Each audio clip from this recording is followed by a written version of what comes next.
Handar, saya setuju. Tapi ini sebelum jawab pertanyaan atau komentar dari Pak Handar, menarik ya, pernah aktif di PD Perjuangan tetapi setuju sistem federal.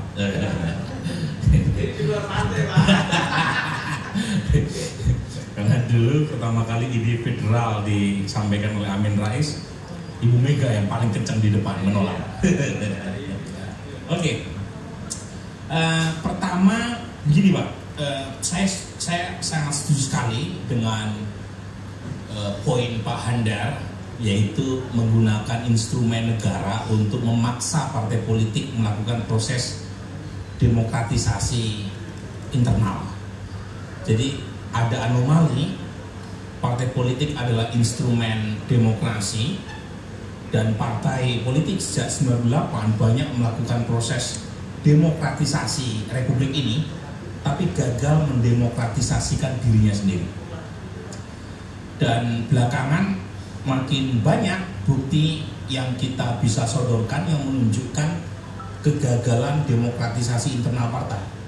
Mulai dari privatisasi partai. Partai itu milik publik, partai itu properti publik. Tapi belakangan terjadi personalisasi partai, di mana ketua umum jabat nyaris tanpa ada batasan, sementara presiden, gubernur, bupati ada batasan waktu, tetapi ketua umum tidak ada batasan bertahun-tahun. Kemudian proses aklamisasi pemilihan ketua umum belakangan makin menjadi-jadi. Dulu bahkan kita bisa menikmati proses demokratisasi pemilihan ketua umum partai. Belakangan semuanya terjadi proses pemilihan yang sudah selesai bahkan sebelum kongres dimulai. Jadi ini banyak contoh ya, dan karenanya saya setuju kita melakukan desakan untuk meminta kepada DPR dan pemerintah, ya, misalnya pertama menetapkan batasan ketua umum, tidak boleh ketua umum dipilih berkali-kali, dan sekjen. Itu satu. Yang kedua, nah ini tidak ada reformasi tanpa reformasi partai, tidak ada reformasi partai tanpa reformasi pendanaan partai. Nah, untuk itu saya setuju subsidi negara dinaikkan kepada partai politik agar publik punya kontrol terhadap partai dan agar partai tidak menjadi proksi buat kepentingan oligarki. Jadi justru duit pajak kita berikan lebih kepada partai, tetapi dengan syarat yang ketat. Kalau misalnya ada proses yang tidak transparan dan akuntabel dalam pengelolaan dana publik di internal partai, partai boleh dibubarkan. Jadi biar adil, ya, dapat uang lebih banyak. Kalau ada yang korupsi, partai tidak boleh berkelit. Ya, kalau ada elit partai yang berkorupsi, ada yang korupsi, apalagi terbukti untuk kepentingan internal partai, partai pun boleh dibubar. Ya.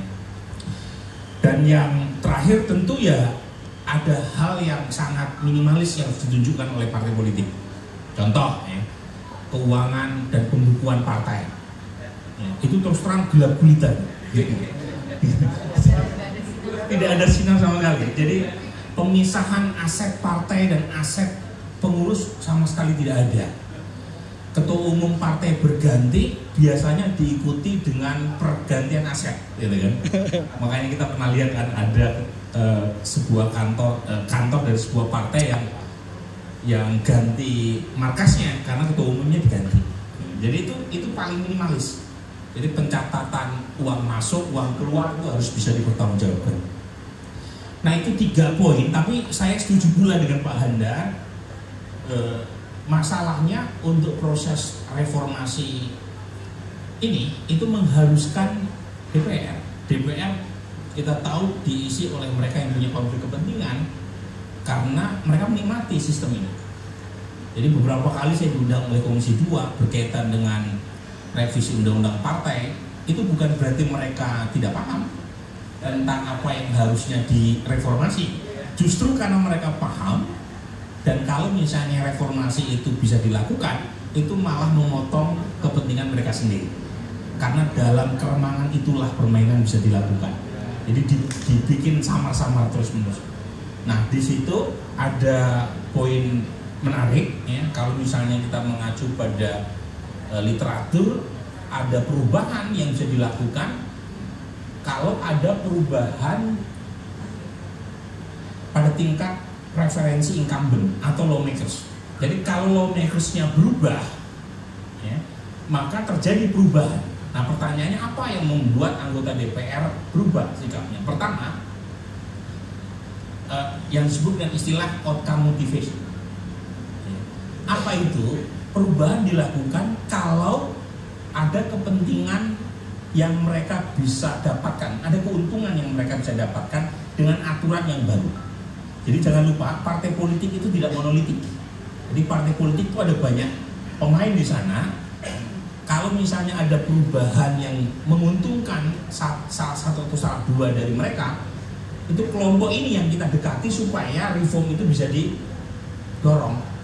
Contoh misalnya, sebelum MK mengambil putusan soal presidensial threshold, sebenarnya partai-partai menengah itu diuntungkan kalau threshold pencalonan presiden diturunkan, karena mereka nggak perlu berkoalisi dengan partai lain untuk bisa mencalonkan presiden.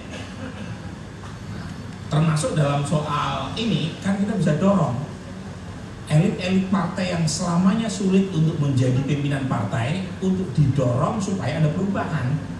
Karena kalau misalnya ada perubahan di internal partai, yang diuntungkan adalah elit partai yang lain gitu. Nah, itu namanya outcome motivation. Tetapi ada juga yang disebut dengan istilah act motivation.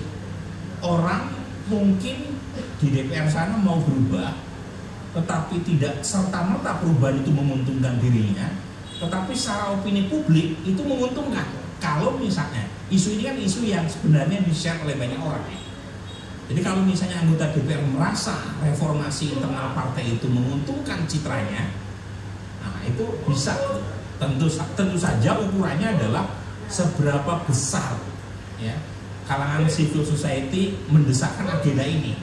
Sebab kalau misalnya tidak atau kurang all out mendesakkan agenda ini, ya kemungkinan anggota DPR merasa ya ini isunya hanya segelintir elit antara Mbak Mike, saya atau Pak Handar gitu ya. Jadi perlu dorongan yang lebih kencang. Dan contohnya kemarin belum lama putusan MK menurunkan barrier to entry untuk pencalonan pilkada itu mau disabotase sama balik DPR RI, masyarakat turun dalam jumlah yang besar. Akhirnya pemerintah dan DPR ngepel. Nah, itu artinya desakan publik ada nilainya. Nah, itu ya untuk Pak Handar. Untuk dua kawan dari Partai Prima, pertama yang saya sebut tadi itu tren calon tunggal. Jadi saya bukan hanya membandingkan 2024 dengan pemilu kada sebelumnya. Jadi calon tunggal itu pertama kali muncul tahun 2015, cuma ada 3 waktu itu. Jadi 2015 zaman Pak almarhum Menteri Dalam Negeri Cahyokumolo, itu ada desain keserentakan pemilu 2024. Nah, sebelum sampai sana itu ada gelombang pemilu serentak, pilkada serentak, mulai 2015, 2016, kemudian 2018. Jadi dibikin. Nah, awalnya cuma ada 3 calon itu, calon tunggal. Tapi lama-lama naik, memang terakhir ada penurunan sedikit. Meskipun lagi-lagi itu ada kaitan dengan penambahan waktu oleh KPUD untuk memperpanjang masa pendaftaran. Nah, kalau misalnya tidak ada perpanjangan, itu calon tunggal ya tetap naik, bahkan dibanding pilkada sebelumnya. Tapi over time itu terjadi peningkatan jumlah calon tunggal. Nah, pertanyaannya kenapa begitu? Karena pemilu serentak. Ketika pemilu serentak, calon terutama dari partai politik cenderung bergerombol mereka. Ya, itu ya. Jadi, nah kemudian yang berikutnya saya pengen merespon beberapa narasumber yang lain. Desain partai kita itu nasional. Jadi saya terus terang nggak setuju desain dalam undang-undang kita yang memaksa partai politik harus berskala nasional. Coba lihat, karena ada asumsi atau ada desain kenasionalan partai politik, maka syarat untuk membentuk partai politik dan agar partai bisa ikut pemilu itu harus mengikuti skala nasional dengan jumlah yang 100% provinsi, sekian kabupaten kota, kecamatan. Padahal kan nggak harus partai politik mengikuti pola nasional. Misalnya ya, PBB itu kuat di Bangka Belitung, kuat di NTB, ya sudah nggak usah dipak. Atau mungkin kuat di salah satu kabupaten di Kalimantan Utara. Kenapa harus dipaksakan secara nasional? Kalau ujungnya lagi-lagi itu hanya sekedar cara dari partai-partai besar parlemen untuk mendiskualifikasi partai yang dianggap saingnya yang lebih kecil. Jadi menurut saya logika kenasionalan itu perlu didobrak karena kita harus mengasumsikan bahwa setiap partai itu mungkin punya grassroots basis sendiri yang kalau misalnya dipaksa nasional dia kehilangan seluruh suaranya di tingkat nasional karena ada parliamentary threshold pada level nasional, tapi tidak berlaku di tingkat lokal kan. Contoh-contoh sederhananya, Tuan Guru Bajang, dia nyalon Perindo harusnya lolos dari Dapil NTB, waktu nyalon dari Demokrat juga harusnya lolos, waktu nyalon dari PB harusnya lolos, tapi karena suara partainya tidak lolos secara nasional PT, kemudian perolehan suaranya hangus semua. Misalnya Ali Mukhtar Ngabalin waktu nyalon di NTB juga, itu juga hilang semua suara. Jadi menurut saya kita perlu pertanyakan asumsi kenasionalan ini supaya kalau betul ada partai politik yang betul-betul mengakar di satu tempat itu tidak atas nama parliamentary threshold itu dihanguskan semua. Yang kedua, nah ini, kalau kita konsisten pakai argumen MK kemarin kan mengeluarkan pernyataan waktu putusan MK dan meniadakan presidensial threshold, itu kalau logika MK itu dipakai, itu seharusnya tidak ada lagi threshold untuk pencalonan kepala daerah dan tidak ada lagi parliamentary threshold. Logikanya kan begitu. Jadi logika dari MK itu adalah hak untuk kompetisi, right to be candidate, right to compete. Nah, kalau misalnya logika peniadaan presidensial threshold itu dipakai, harusnya PT nggak ada lagi, harusnya, ya. Tapi nggak tahu kenapa hanya di presidensial threshold yang dihapus. Ya. Kemudian yang berikutnya lagi soal batas atas koalisi. Nah, saya gini, asumsi dasar demokrasi adalah kompetisi. Itu syahadat kalimat pertama itu dalam demokrasi, ya, yaitu adanya persaingan. Itu. Jadi kalau tidak ada kompetisi, itu mengurangi atau bertentangan dengan norma demokrasi. Makanya calon tunggal itu bertentangan dengan demokrasi, karena manusia harusnya lawan manusia, bukan manusia lawan kota kosong. Nah, mengacu pada pengalaman 2024 kemarin ketika MK sudah menurunkan barrier to entry, jadi maju kepala daerah bisa diturunkan dengan syarat yang lebih minimum, tetapi justru jumlah kontestan pilkada tidak bertambah. Jadi ingat ya, kalau saya pernah tulis itu di ISEAS, itu over time calon pilkada kita pernah rata-rata 8 per wilayah, 8. Tetapi sejak pemilu serentak turun, rata-rata nggak nyampe 3 per wilayah. Nah, kalau kita baca undang-undang Pilpres, itu normanya masih memungkinkan capres tunggal. Boleh capres tunggal menurut undang-undang kita. Nah, jadi meskipun sekarang presidensial threshold sudah dihapus, tetapi dengan logika partai politik yang cenderung bergerombol ketimbang berkompetisi, bisa saja Pak Prabowo maju sendiri 2029. Nah, karenanya saya mengusulkan ada batas atas koalisi. Jadi partai tidak boleh diborong. Jadi minimal harus ada 2 calon.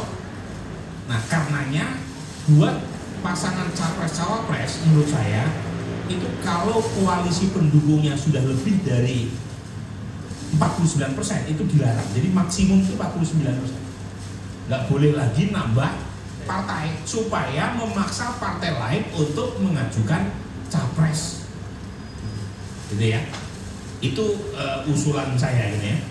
Dan terakhir, meskipun kita sudah pakai proporsional terbuka, tapi anehnya logika elit partai kita itu masih logika proporsional tertutup.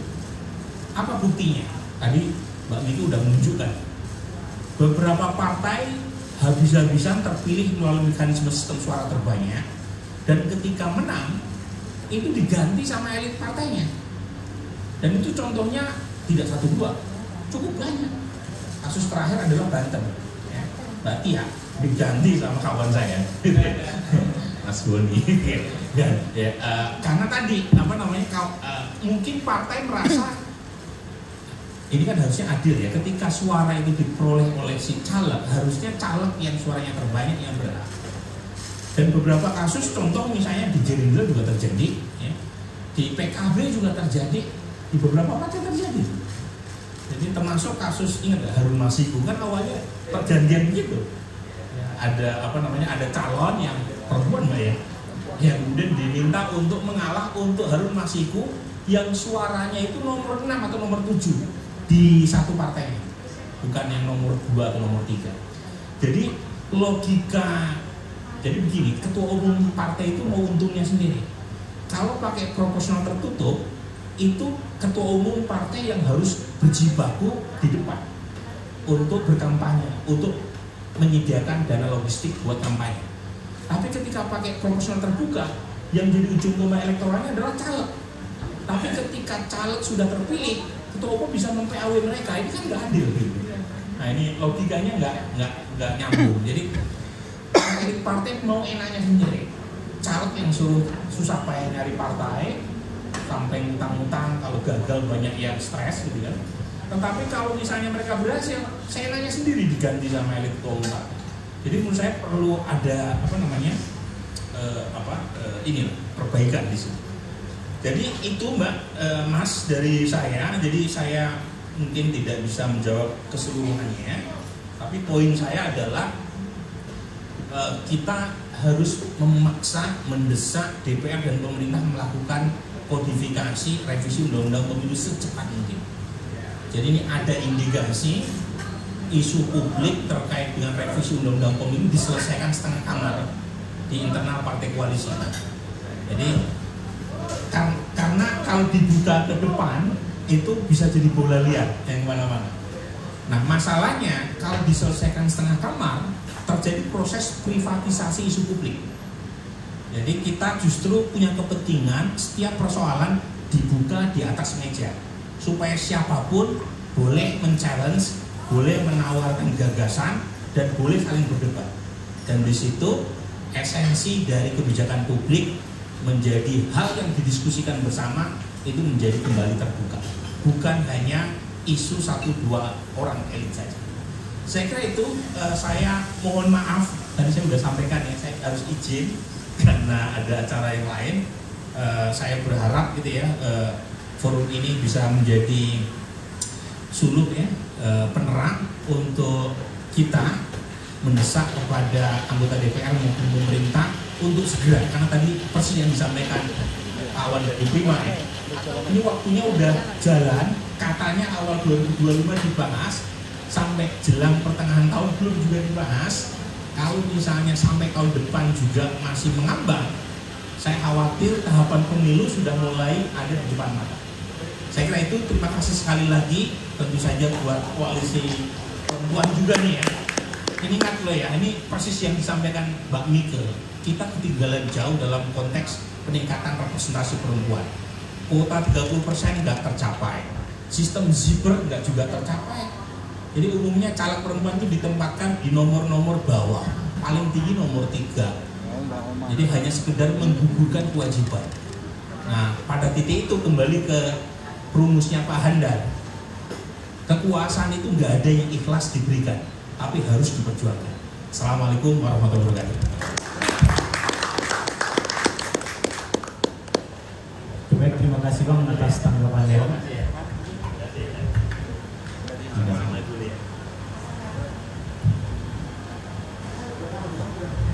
Selanjutnya barangkali kami coba untuk minta tanggapan dari Kak Perawati untuk barangkali. Sebenarnya tadi Prof. Burhanuddin sudah cukup banyak yang menyampaikan dan memperkuat dari pertanyaan-pertanyaan. Betul sekali, memang yang saya ingin menguatkan pada beberapa hal ya, bahwa sebenarnya memang kalau kita bicara, kita nggak bisa menunggu ya bagaimana political will atau goodwill ya dari parlemen atau pemerintah ya, karena kita pasti sudah sangat membaui ada kepentingan-kepentingan ya yang juga sebenarnya ini dikaitkan dengan persoalan pemilu 2029 seperti itu. Dan saya sepakat sekali tadi kalau dibicarakan bahwa beberapa rekomendasi dari masyarakat sipil termasuk Prof. Burhanuddin tadi ya, soal bagaimana kita mendrop keharusan atau kewajiban level nasional untuk dipenuhi oleh partai politik. Sebab ini juga yang mempersulit banyak kelompok-kelompok masyarakat ya, yang itu sebenarnya sangat kuat di beberapa daerah. Misalnya seperti Maluku dan Papua. Kita tahu sekali area ini, dapil ini adalah dapil di mana keterwakilan masyarakat adat, keterwakilan mereka yang sebenarnya selama ini terpinggirkan ya atau teralienasi dari kepentingan-kepentingan politik juga ya, ini yang harus didorong gitu ya. Jadi partai itu nggak harus memenuhi itu tadi syarat-syarat nasional ya, tetapi ketika misalnya saya membayangkan misal mencontoh beberapa seperti partai di Australia yang itu ada partai petaninya yang mereka betul-betul kuat, dan itu tidak harus ada di setiap dapil di seluruh negara-negara bagian di Australia. Nah ini penting karena dari situlah ketika misalnya partai yang sangat kuat di isu agrikultur ini itu juga mendorong bagaimana kemajuan-kemajuan termasuk perbaikan-perbaikan kebijakan di bidang agrikultur. Seperti mungkin kawan-kawan pernah juga mendengar, karena kami Koalisi Perempuan Indonesia tentunya melihat situasi atau konteks yang sangat kuat. Gabriela itu adalah partai perempuan di Filipina. Mereka tidak masuk ke dalam parlemen, tetapi Gabriela ini mencetak perempuan-perempuan potensial yang akan masuk ke dalam partai-partai yang akan berkompetisi, yang akan berkontestasi di dalam election. Jadi partai itu kan sebenarnya mari didorong bukan cuma kepemenangan atau dia duduk, tetapi partai-partai yang menyangga sendi-sendi kepentingan politik atau kemajuan-kemajuan kerja-kerja kepemerintahan atau parlemen.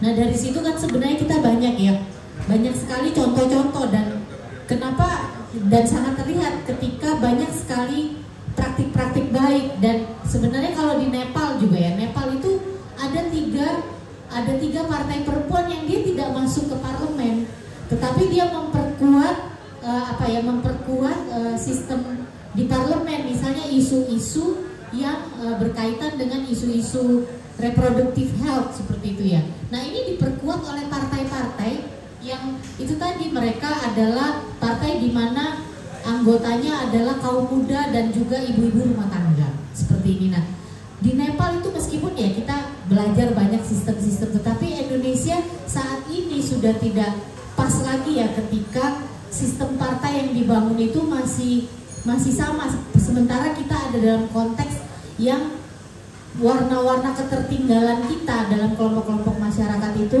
tidak bisa diselesaikan oleh spirit-spirit yang sekarang ini dijalankan oleh partai yang ujung-ujungnya hanya memenang, berkuasa, apalagi koalisi ya seperti itu. Jadi saya mengamini lah istilahnya, mendukung apa tadi yang disampaikan oleh Prof. Burhanuddin ya terkait bagaimana ke depan. Dan satu ya, karena memang isu soal politik, isu soal partai maksudnya ranah publik, memang kalau di dalam jaringan masyarakat sipil itu hanya kelihatan itu aja pemainnya gitu ya. Jadi saya rasa juga ini perlu diperkuat ya suara-suara kelompok-kelompok masyarakat sipil yang juga itu tadi membuat berisik gitu ya, karena kalau kadang-kadang kita juga perlu berpegang pada satu jargon ya. bahwa no viral no justice ya. Kadang-kadang itu perlu digeber gitu ya. Kita perlu bersuara kencang seperti tadi beberapa hal ya. Seperti kayak undang-undang pilkada kemarin itu juga akhirnya dia mengambil keputusan karena ada gerakan-gerakan sosial yang kuat.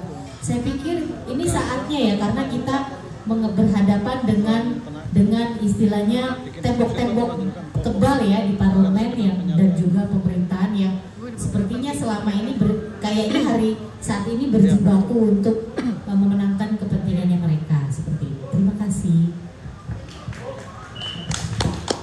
Oke, terima kasih Pak. Barangkali kita persilakan juga memberikan pandangan dari Bang Ridho Putra terkait tentang tanggapan pemerintah. Saya persilakan.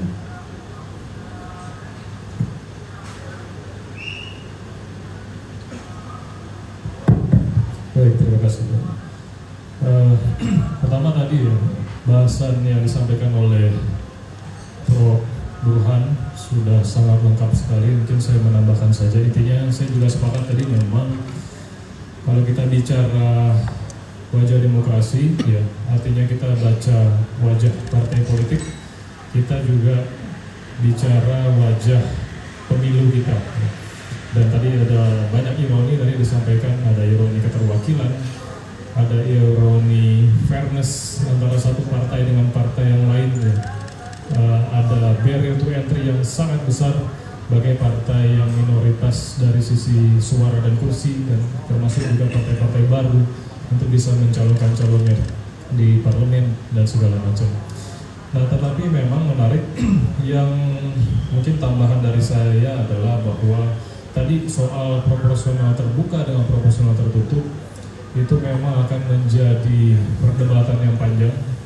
Mana sistem yang akan kita pilih ya, yang terbaik, karena dua-duanya punya sisi-sisi yang pro and cons-nya ya.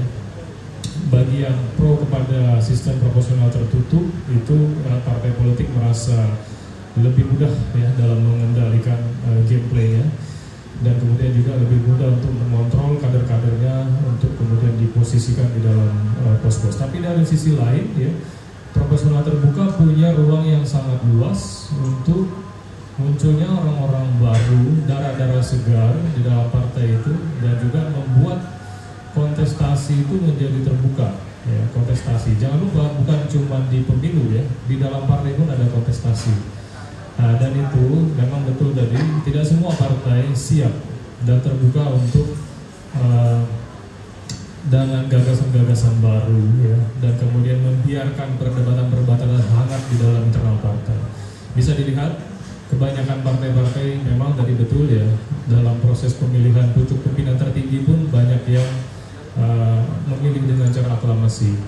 Nah, tetapi kami kemarin Partai Bulan Bintang kami membuka kontestasi secara terbuka, dan termasuk juga mungkin tambahan alhamdulillah untuk calon perempuan kami ya cukup akomodatif. Dalam kepengurusan saat ini lebih dari 30% yang masuk. Kemudian juga baru kemarin kami menyelesaikan musyawarah wilayah, ada calon-calon perempuan juga yang maju dan terpilih. Kami juga punya cukup anggota DPRD dan ada wakil bupati di Papua itu perempuan juga. Tapi betul masih perjuangan memang, dan memang saya setuju juga ya untuk membuat keterwakilan itu naik memang harus dipersiapkan dari awal. Tidak bisa ujuk-ujuk tinggal 1 tahun baru mau dicari. Memang itu artinya partai tidak melakukan persiapan. Nah, tapi dari semua itu, selain kita memperbaiki partai politik lewat RUU-nya nanti yang memang harus kita jaga terus, tadi ada kekhawatiran dibahas setengah kamar begitu kan, terutama kalau bagi kami partai yang PT 4% itu apakah akan diterapkan kembali atau diturunkan ya, atau enggak sama sekali malah naik gitu kan. Nah, itu memang harus dikawal bersama. Tapi dari kajian hukum tata negara sebetulnya saya berpendapat ke depan untuk jangka panjang partai itu harus diatur di dalam konstitusi. Nah, saat ini partai diatur di level undang-undang saja. Kenapa ada kelemahan di situ? Akhirnya ya, dari itu entry-nya PT 4% itu ditentukan oleh pemerintah dan DPR. Karena pembuat undang-undang itu kan pemerintah dan DPR, dan kita harus akui DPR di sini maksudnya adalah partai-partai yang punya mayoritas kursi besar.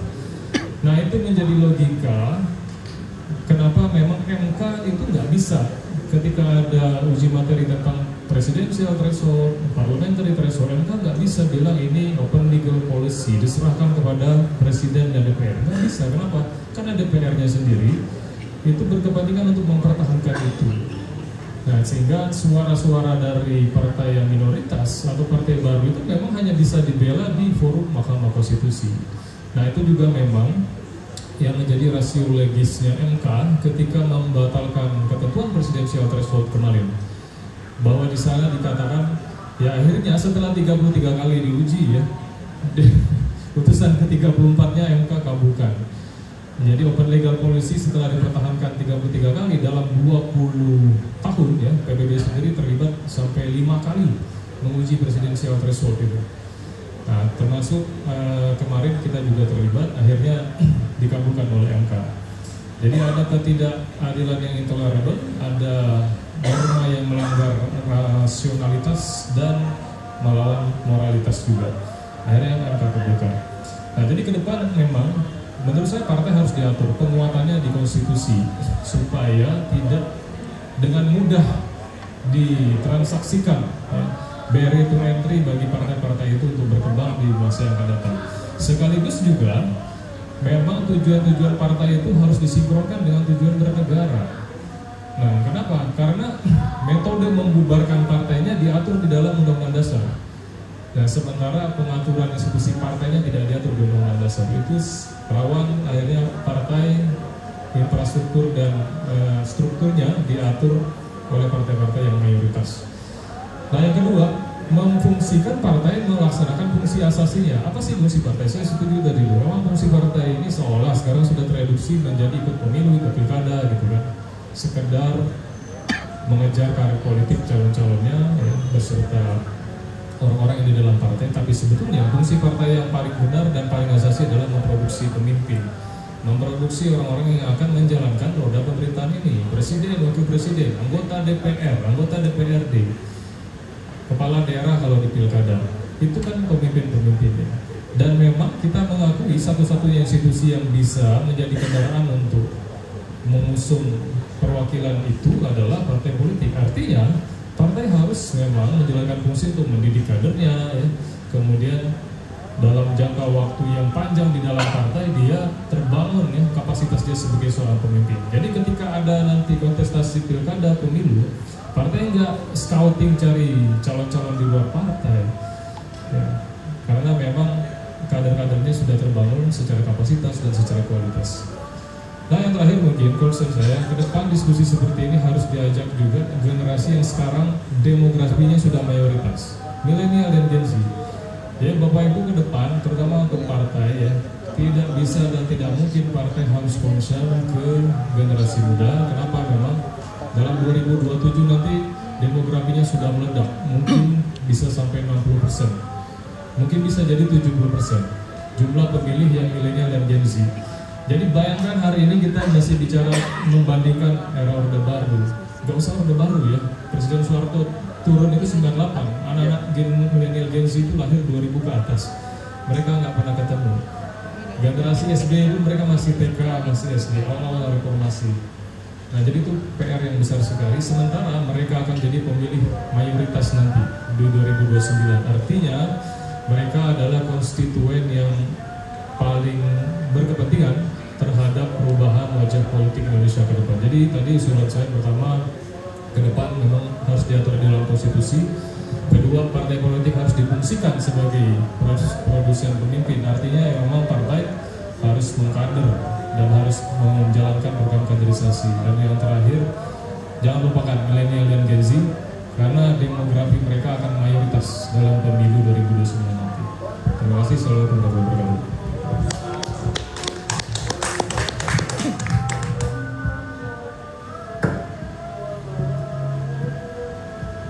Baik, terima kasih. Saya sebenarnya singkat saja. Kalau tadi Prof. Bram bilang ada soal revisi undang-undang paket pemilu ini ada privatisasi isu. Dari sisi kita sebagai praktisi politik dan partai politik, karena di arena politik ini adalah struggle maka di KIM juga saya kira ada struggle. Nah, kepentingan kita sama-sama ini adalah di KIM adalah tidak bermain di isu oleh partai-partai besar, tapi kita juga akan membawa apa kepentingan kita untuk poin-poin di revisi undang-undang pemilu. Saya kira itu kepentingan dari sisi kami di partai politik. Bagaimana dengan sinkronisasi dengan civil society? Saya kira Mbak, kita harus sama-sama lebih banyak lagi diskusi soal ini agar revisi undang-undang paket pemilu itu harus dibahas tahun ini, nggak bisa tahun depan. Nah, ini gejala-gejalanya mau dibahas 2028, waduh, kita udah mau pingsan kita, tiba-tiba dinaikkan semua 100%, kelar kita. Kejar ini itu ternyata duitnya juga nggak punya, bisa jadi kita goit duluan gitu. Saya kira itu singkat poinnya. Kita dari sisi partai politik di KIM sendiri kita struggle, kita akan mengusulkan poin-poin ini agar revisi itu mengakomodir poin-poin dari prima dari PBB partai-partai yang ada di KIM itu, tidak hanya oleh partai-partai besar itu.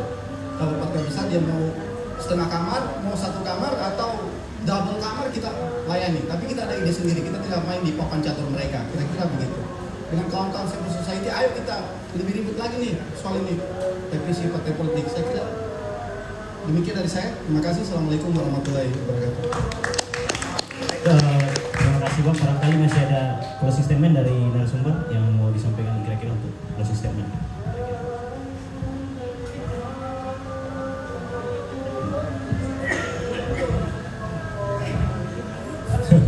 Ya, jadi intinya kalau menurut saya, kalau kita bicara mengenai kedaulatan rakyat itu kompleks, ada banyak aspek. Terutama mungkin sekarang kalau kami dari partai politik, yaitu menjadi refleksi bagi kami partai politik harus berbenah. Partai dengan sadar memahami bahwa partai adalah institusi yang tingkat kepercayaan masyarakatnya paling buruk ya, di dalam negara demokrasi. Artinya, ya demokratisasi itu memang harus dilakukan di internal partai, dan memang kompetisi yang sehat di dalam partai itu juga harus ditumbuhkan. Sambil ke depan memang partai juga harus memperjuangkan perbaikan regulasi-regulasi tentang kepartaian dan kepemiluan yang lebih baik lagi. Tadi ya mengenai sistem multipartai di dalam negara bersistem presidensial, itu gimana titik temunya? Dalam sistem presidensial partai selalu dijadikan sebagai alat yang selalu menyesuaikan kepentingan penguatan presiden, walaupun pada dasarnya sebenarnya akhirnya itu kembali kepada kepiawaian seorang presiden yang nanti terpilih, bagaimana dia dalam menjalankan proses legislasi di parlemen. Nah, kemudian mengenai barrier to entry itu harus dievaluasi. PTN 4% kalau bisa dihapus, karena bukan hanya kepentingan partai, tetapi juga itu tadi ya, termasuk kaum minoritas ya, terutama perempuan. Ketika dia terpilih ya, kemudian masih bisa diganggu, masih bisa tertahan karena gara-gara partainya tidak bisa lolos. Yang lebih baik lagi dari itu juga termasuk masalah election requirement-nya ya, ke depan itu harus diuji juga dan diatur secara setara ya. Partai-partai yang baru, partai-partai yang kecil minoritas dalam segi suara dan segi kursi juga harus diberikan perlakuan yang baik dan setara juga dari sisi verifikasi administrasi maupun verifikasi faktual. Nah, ke depan memang semua harus bersuara untuk memperbaiki keadaan partai ya. Partai memang harus didorong menjalankan fungsi kaderisasinya. Nah, seperti tadi saya bilang, milenial dan Gen Z itu bagaimana mengajak mereka untuk peduli dengan politik, tidak hanya sekedar bahwa kita mengutuk gelap ya, kalau kata Raden Ajeng Kartini, tapi bagaimana kita menghidupkan nyala lilin di tengah kegelapan itu supaya menimbulkan terang. Ya, mudah-mudahan ke depan partai bisa diperbaiki ya, dan dengan begitu juga ya calon-calon yang diusung partai, calon-calon yang berkualitas, dengan begitu parlemennya juga berkualitas, produk hukumnya juga bisa berkualitas, dan harapannya juga itu bisa memperbaiki wajah politik Indonesia ke depan. Terima kasih. Assalamualaikum warahmatullahi wabarakatuh. Terima kasih. Tadi Bang Mas Ridho mungkin juga sudah cukup komprehensif ya mengcover dari proses kita diskusi, tetapi saya juga ingin mengingatkan kembali bahwa isu politik, isu bagaimana kita selama ini kita bahas itu juga penting dikuatkan oleh masyarakat kita. Satu hal juga yang penting bahwa pendidikan politik kita mengalami juga pasang surut ya, termasuk bagaimana dalam pemilu-pemilu terakhir ini pendidikan politik juga cukup terseok-seok. Padahal pendidikan politik ini juga penting agar masyarakat kita juga tidak berjarak dengan proses-proses politik. Masyarakat kita itu taunya ya, politik itu cuma pemilu. Partai politik ada apa di dalamnya kan mereka, wah kita jauh. Padahal bisa jadi ketakutan masyarakat termasuk kelompok perempuan ketika dia ingin berpartisipasi, sanggupkah saya? Padahal partai politik ini juga adalah kendaraan juang dari mereka ya. Nah, ini salah satunya harus diperkuat lewat pendidikan politik atau pendidikan kewarganegaraan. Pendidikan politik kita tuh harusnya lifetime activity ya. Maksudnya dia harus terus menerus. Tidak boleh hanya muncul ketika mau pemilu ada, mau pilkada berlangsung baru ada pendidikan politik. Termasuk pendidikan politik ini harus diambil alih oleh partai politik sendiri, pendidikan politik maksudnya. Jadi mereka juga harus memikirkan bagaimana masyarakat yang menjadi konstituen dari partai politik itu sendiri itu juga diperbaiki kapasitasnya, termasuk ketika mereka juga kewalahan soal money politik. Ini juga bagian dari pendidikan politik kita yang juga mandek, dan pendidikan politik kita yang cuma instan aja ya, kepentingan bahwa termasuk pendidikan politik yang juga dibumbui oleh pendidikan politik yang di dalamnya adalah sosialisasi berbau-bau money politik seperti itu. Nah, ini yang juga penting dipikirkan, bukan hanya kita sebagai jaringan masyarakat sipil, tapi partai politik juga penting melakukan pendidikan politik bagi warga. Bukan hanya untuk kepentingan politik itu sendiri, karenanya itu tadi tujuan berpolitik itu bukan hanya menang ya, tetapi bagaimana memperbaiki ini yang sudah mulai muncul. Saya sangat setuju bahwa kita sudah mulai harus melibatkan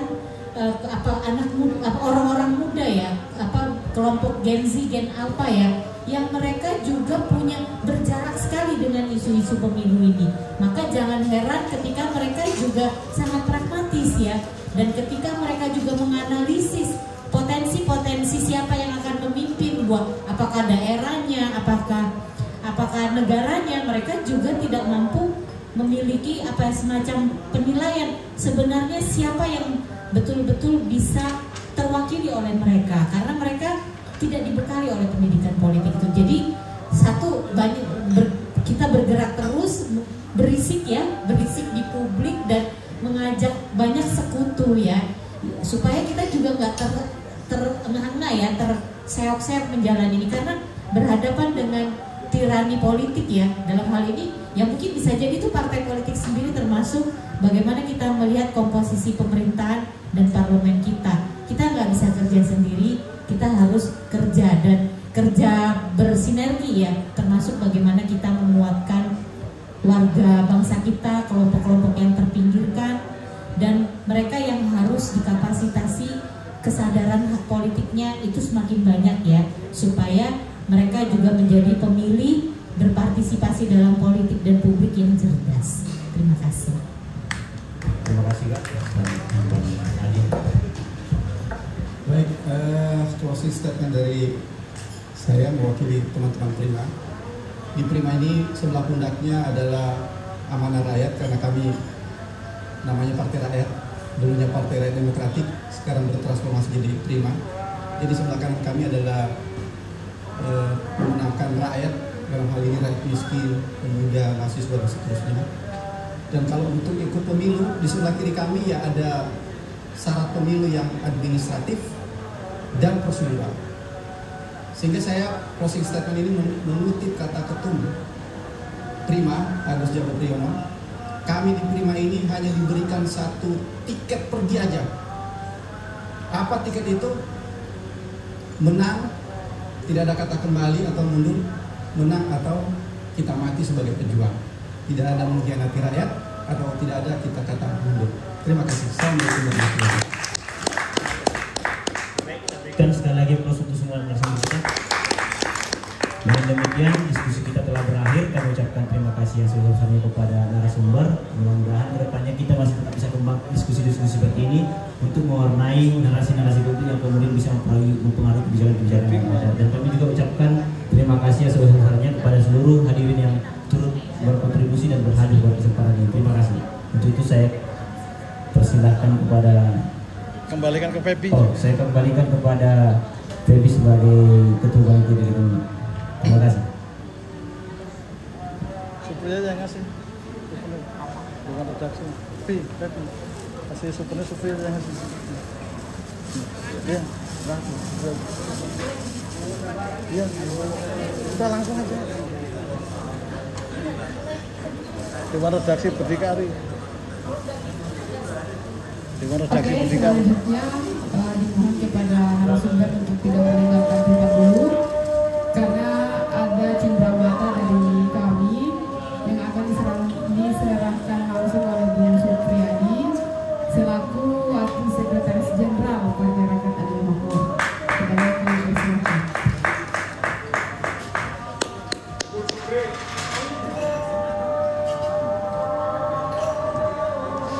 Moderator dikasih juga, moderator juga.